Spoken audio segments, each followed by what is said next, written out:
The stronger the emotion that you feel to some problem or some condition in your life or some person in your life, the more you pay attention to that person or problem. And if where you place your attention is where you place your energy, in fact, you're giving your power away to a lot of the problems in your life because that's where your attention is. I think people come to our events for a lot of different reasons. Some people come because they're faced with a health challenge. They've heard about somebody with a similar health challenge or have read about somebody with a similar health challenge that went about making significant changes in how they think, how they act, and how they feel. And over a period of time, the disease went away and without any exogenous substance. Other people come because they want to create a new life, a new job, a new career, a new opportunity. Some people come because they're chasing the mystical and they want to have those profound mystical experiences. And I think everybody comes for their own reasons. But what we're learning now is that in these 7-day events, and I'll talk about why we do those 7-day events in a minute, but there comes a point where people start experiencing a greater level of wholeness.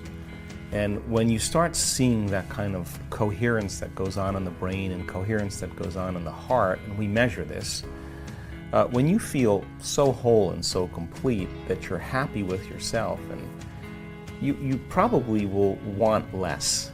And you're less reliant on anything outside of you to bring you joy. And I think that kind of is who we are innately. So people come for all kinds of reasons, and they think it's because they want wealth or they want health or they want a new relationship. But it's who they become in the process, because that's what you take with you. And so we were doing these 4.5-day events, and what I noticed is right around the last day or so, people were having significant transformations. And I started realizing, God, if we had just 3 more days with them, what could we accomplish?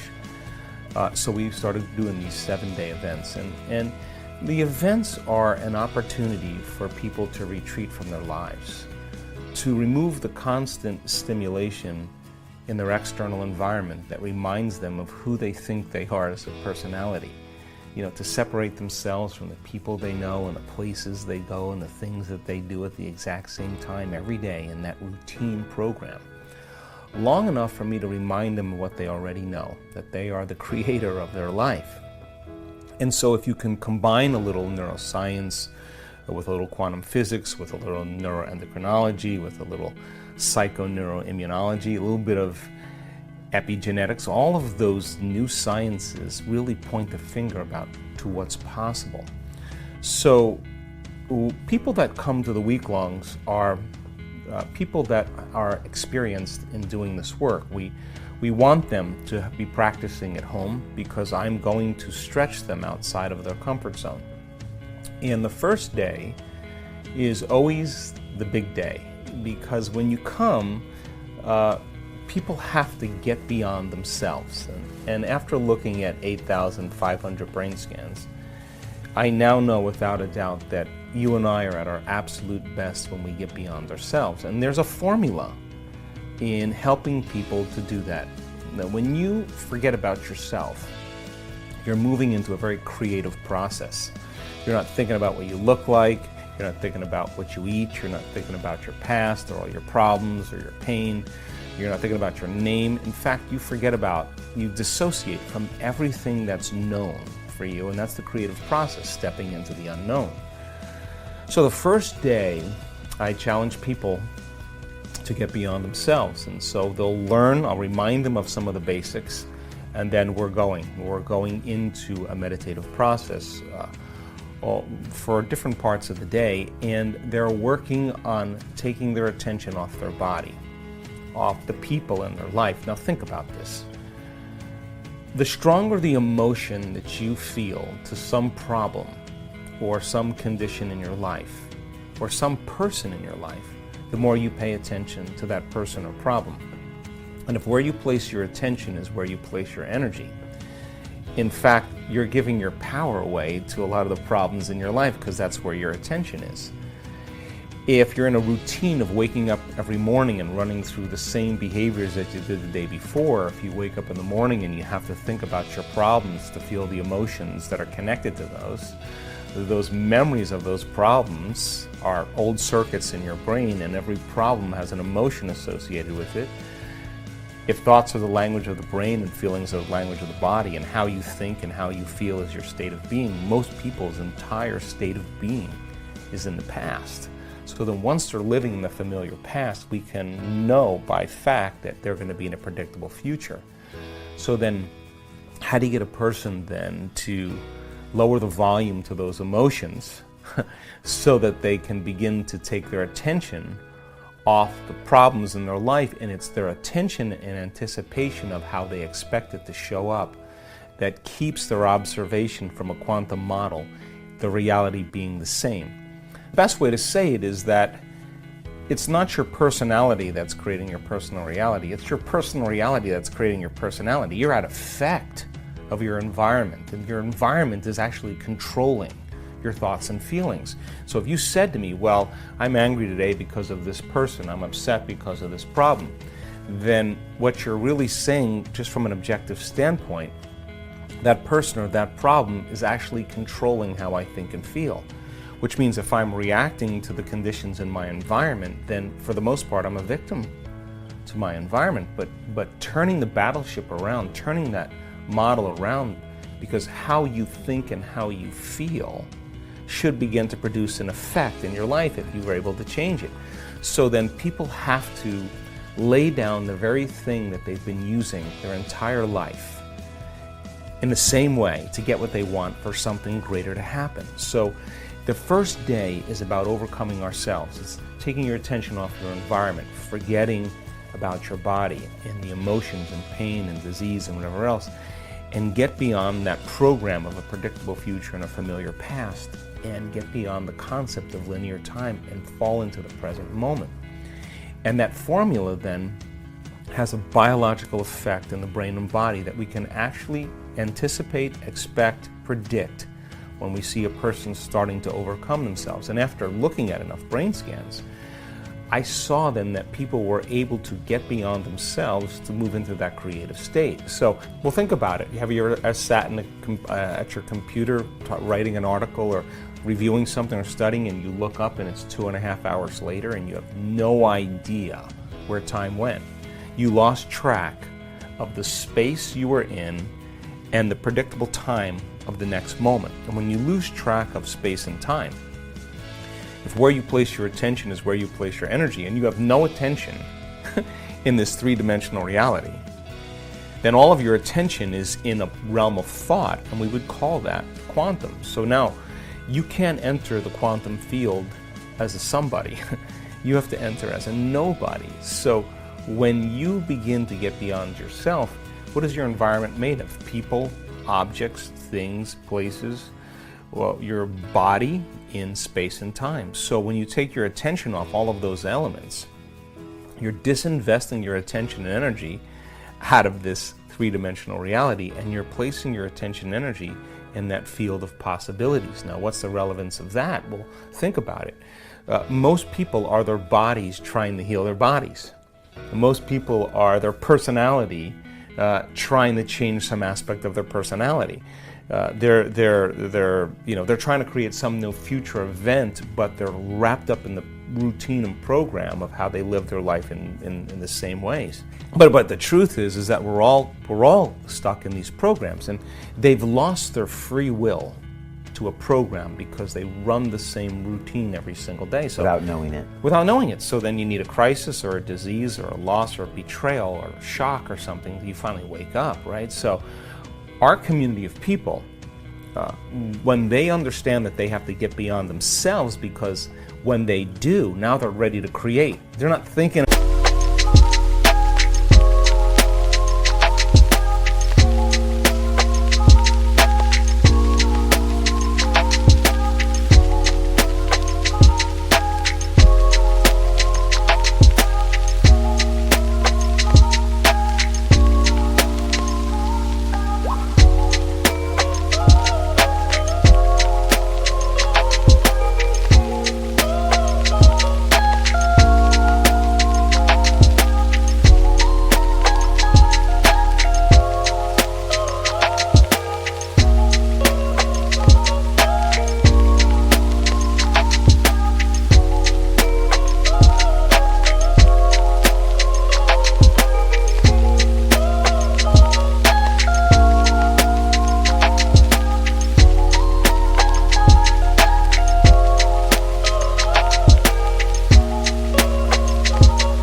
about what they look like. They're not thinking about what anybody else thinks about them. They're not thinking about how long it's going to take. They start getting beyond those elements that keep them restrained and attached to their past, present reality. So if you come to an event, the first day is about overcoming yourself. That first day, you start seeing people starting to break through. Once some people start to break through, it becomes very contagious. We use a lot of meditation. We do 4 types of meditation. We do a seated meditation, and our students can sit for extended periods of time because they forget that they have a body. And they're good at it. And we do standing and walking meditations. So picture 1,000 people on a beach, a beautiful beach, and everybody is starting off raising their energy and opening their heart.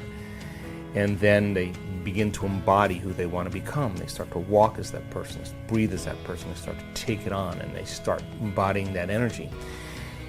And they start changing the subtle programs of when you're unhappy or when you're beaten down by your environment, you have a certain posture, certain unconscious mannerisms. So we're retraining them so that when they get back into their life, they're going to walk as their future self. They're not going to walk as their old self, they're becoming it.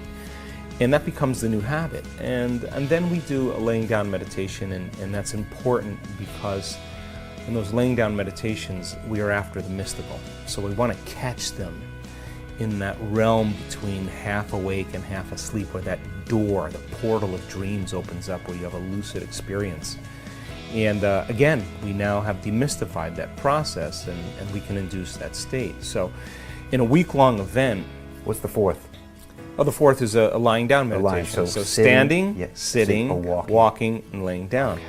And it's pretty fun because you see 1,000 people on the beach or in a park, and you're a person staying at the hotel, or you're just somebody who rides your bike in the park, and all of a sudden you see people just connecting, and everybody stays and watches. It's so beautiful. Sun rises. We start at 6 in the morning, and it's just sentient beings, really connecting.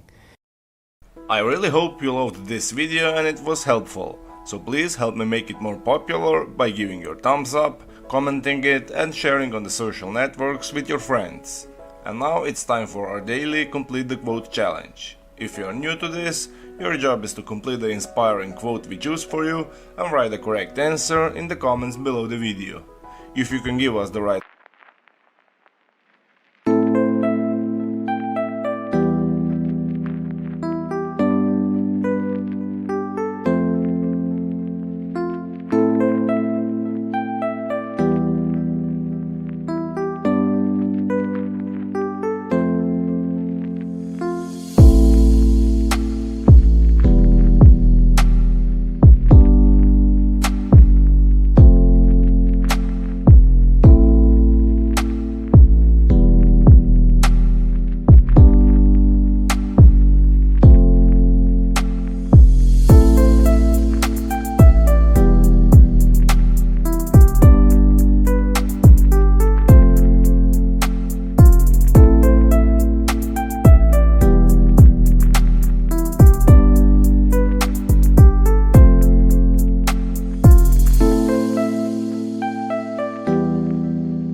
answer first, you're the winner of this daily challenge.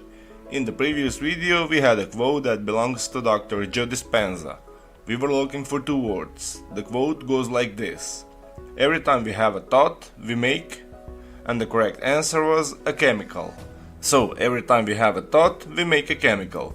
Congratulations to everyone with the correct answer, and to everyone who tried but didn't guess the answer. Today we also have the quote from Joe Dispenza. The quote goes like this: the hormones of stress cause us to believe that the outer world is more real than the... So we are missing for two words. If you know the correct answer, write it down in the comment section. Even if you're not sure what the correct answer is, try and guess, and find out the right answer in the next video. If you like this video and our challenge, give your thumbs up and share this video with your friends. Spread the word. And don't forget to subscribe and hit that bell button. By doing that, you'll get noted when my new video and new challenge is out. If you really like what we do here and want to support us, you can join our channel and our community for a symbolic fee and gain many other additional features. You can do that by clicking the join button next to the subscribe button, or you can click on the link in the description of this video. Stay good and have a great day.